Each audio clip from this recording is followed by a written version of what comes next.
That's again.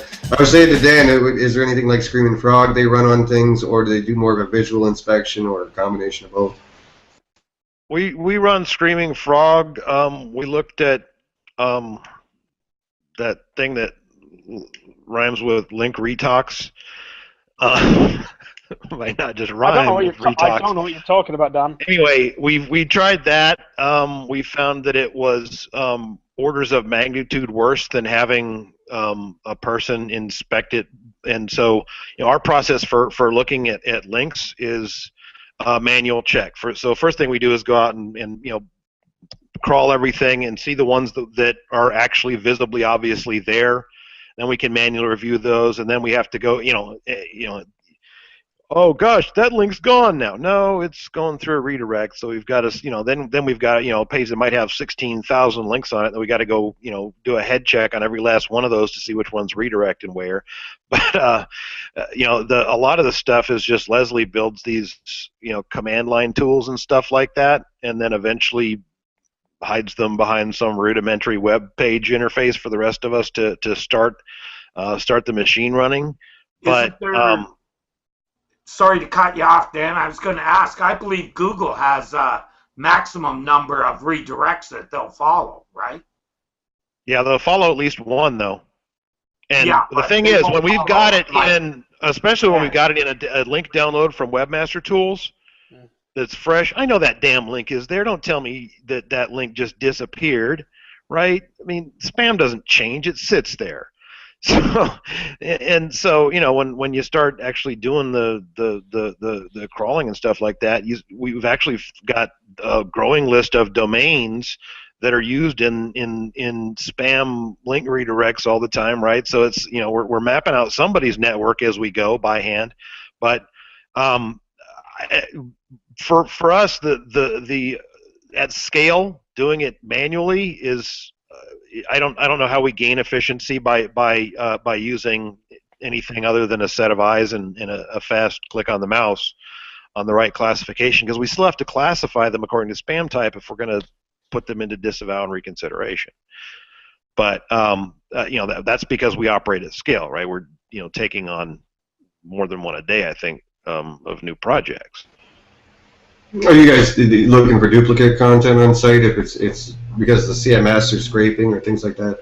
Well, if I'm going into full forensic, into a full-blown audit, that's a different story than if we're doing just dealing with link cleanup. There's a lot of that stuff we have to classify the scrapers because there's got to be a group that we say here's the kind of links that we found that we don't have any responsibility for, but we disavowed, and here's why. And then we want in our disavow file, we want that section to stand out as scrapers who scrape crap and never stop. Yeah, I do the same thing. I annotate them each section as to why they're in there and stuff like that. Yeah. Yeah. So that's all part of the manual classification. Is we decide what it is, and when we have a list at the end of that process, because there might be thousands of domains, right? We'll have a list at the end of that process that we review with the clients. Say, okay, tell me about this. Right? I want to keep that one. It's a good link. It's got the anchor text, and I only had to pay the guy $20. Okay, so we're going to get rid of that one. And but as far as tools for that side, but I think for somebody who's doing like one, and they don't ever want to do one again, those tools will save you a ton of time. For us, it just doesn't help because we're so fast. I mean, it's a second. It's not deciding whether the tool is right or wrong takes longer. What kind of criteria? You can classify a lot of sites just by stuff you find in the URL. Yeah, we'll get to that. I'm going to get back to links in a bit because obviously Dom is here. So okay. I'm going to skip to the on-site for another couple of minutes here. So Dan, if you think, and even you, Terry, because I know you've been through this kind of stuff lately, if you start to suspect, or what kind of criteria are you using to look at a site as far as a potential Panda or thin content related issue?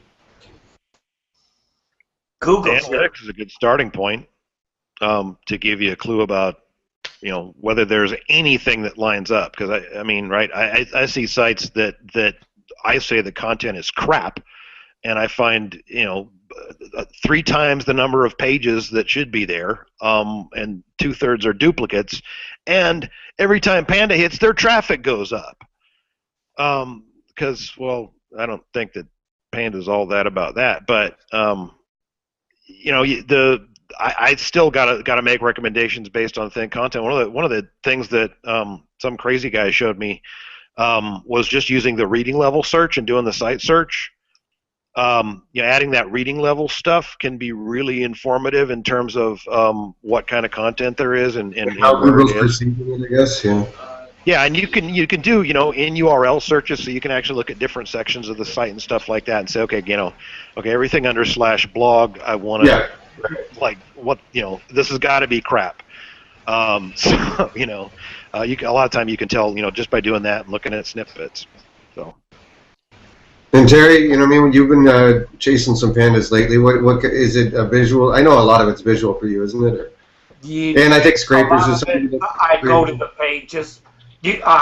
Well, for Panda and anything that's algorithmic, like I said, I go to the I'll go to the analytics first, identify if there's anything that's, you know, mapping properly as far as an update, and then I'll look at the site to see if there's anything that I believe, right, is part of that. Like, you know, for me, one of my big bugaboos is text above the fold, and I don't give a fuck if you got 1 ad or 15. It's the text above the fold has frig all. Yeah, and you and I know that but ads in the contextual space, meaning for anyone listening, watching, whatever. Yes. Yeah, what we're talking about here is not your sidebar ads, but actual content area where people were creeping in these ads slowly but surely. And so above the fold, you had these big ads sitting right in the where the content was. We know from people at Demand that got hit with pandas and other people we've talked to, and even talking to Googlers and stuff, that is one of the related elements of Panda, and I guess by extension, Terry, the Google page layout algorithm